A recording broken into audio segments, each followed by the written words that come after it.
data. And you probably can't see this really well, but there are green growth, emission cuts, negotiations, environmental risks, and going down to the citizen participation.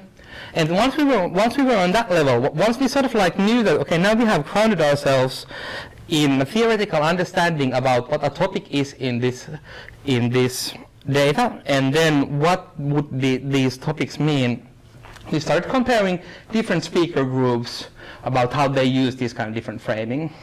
And I guess from this research, the main result is that the green growth frame, which uses sort of like renewable energy and new technology to sort of like mitigate the effects of climate change, essentially, is a topic that's been sort of like experts talk about it, governments talk about it, NGOs talk about it. So they all sort of like pretty evenly talk about that topic. And we ended up claiming that, okay, so if we've done our homework nicely, we could probably say that this represents a possibility of compromise in this debate, which is kind of intense in many ways.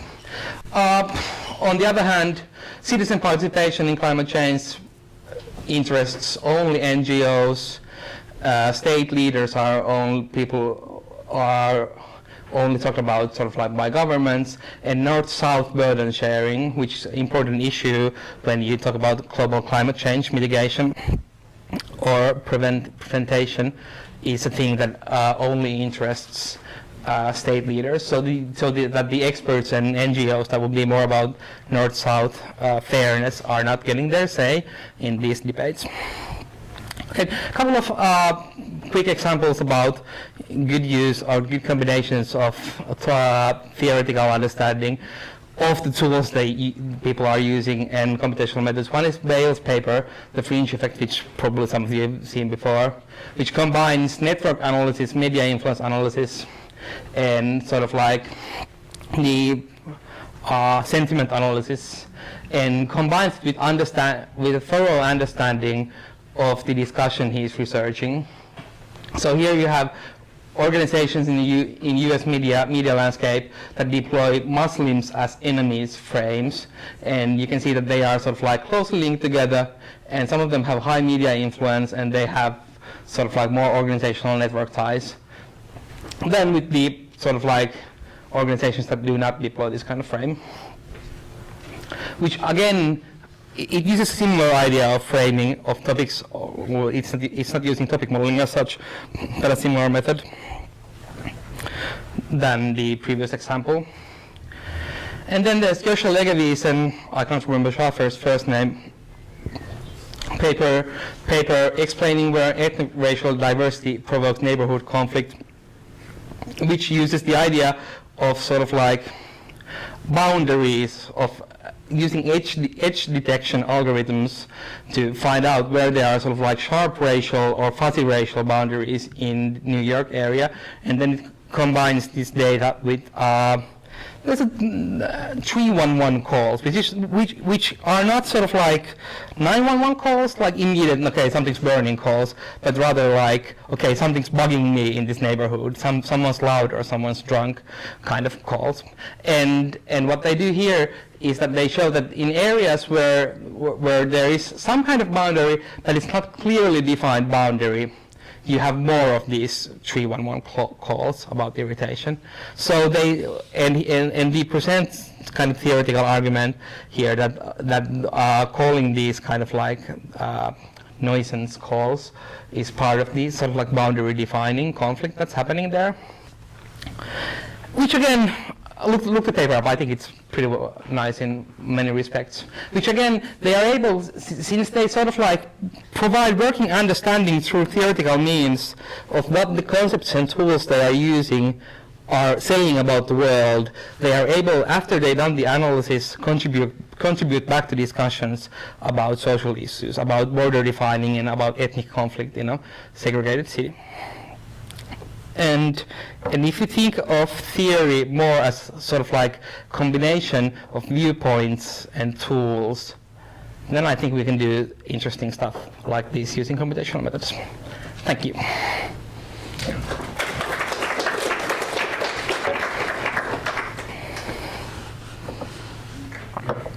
So does anyone have any questions, comments?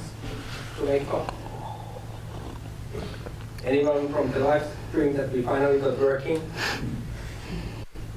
And if I said something that's completely wrong or you didn't understand at all, please do ask. Can you talk a little bit more about the pros and cons of topic modeling? Yeah. What it can't? Yeah.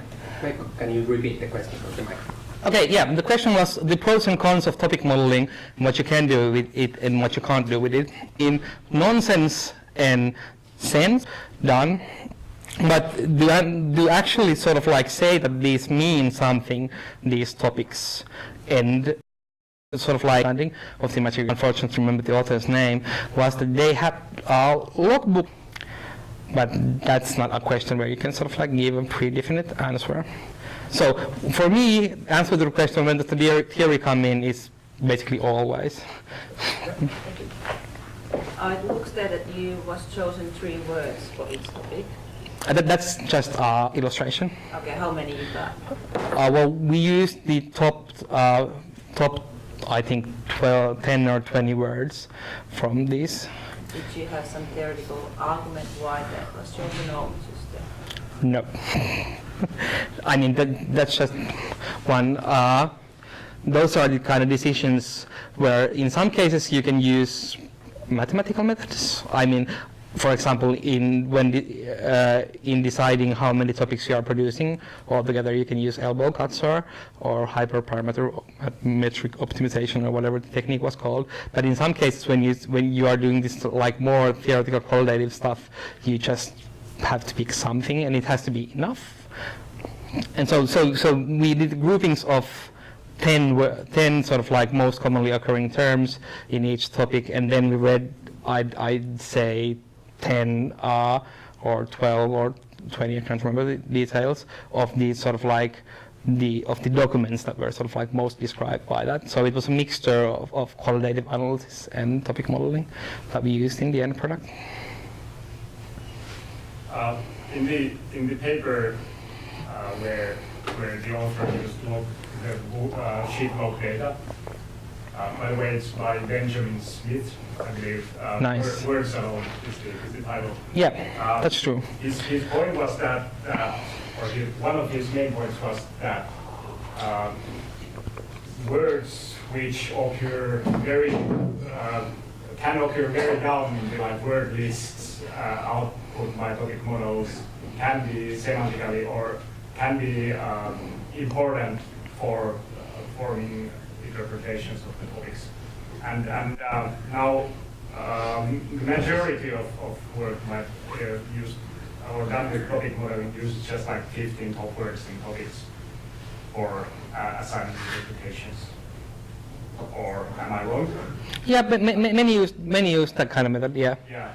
So if the argument of that paper is right, then that would mean that that one should instead respect the full list of words. Of course. Do you have something like? Do you think that this is really problematic, or do we have some workarounds here which we could? Yeah, well, the workaround I've been sort of like implying to the problem that how do you choose how many words you are sort of like keeping as relevant when you're dealing with topics is that you use a qualitative analysis step. So validation. Validation is sort of like the key process in using topic modeling. Because what we did was that then we read through all the topics and we discarded, I think, 6 topics because they didn't, or frames, because they actually didn't form a frame. Or we had 6 cases where the sort of the initial word list seemed really promising and it contained sort of like really interlinked words, but they were not sort of like the ones important for the text actually. They didn't form a coherent frame, and in that sort of like in doing that kind of qualitative step, you don't have to have a literature degree or master's degree in literature to do that kind of stuff. If you have sort of like a theoretical understanding, okay, now here the topic should be people framing climate change in one way or another. And then you read through 10 newspaper articles in our case and are like, okay, this is not that, this is something else. There's something else going on. This is sort of like a mixed bag of different ramblings. So discarding that. And then sort of like using theory that way gives you the firm ground on which to stand when making those kind of decisions. Maybe this is what I was trying to say earlier, but I probably wasn't as clear. Thanks. I think that we have time for one more question if there's any questions. Then we'll call it a day. You've been working 7.5 hours solid, so. Well, if no one else, Veikko, could you speculate about the future of topic modeling approaches in social science research? Questions you can look at. Because we did the analysis of this paper before the good structural topic modeling packages were done. We used a really clumsy method of like naming file names and going back and forth, sort of like unruly bunch of scripts, counting characters in file names and so on. And that was unnecessarily hard, and had we had these structural topic modeling tools, we'd sort of like saved ourselves so much work. But then the other point is that at some point these methods are becoming mainstream, and perhaps we are seeing some sort of like bits and pieces of that happening.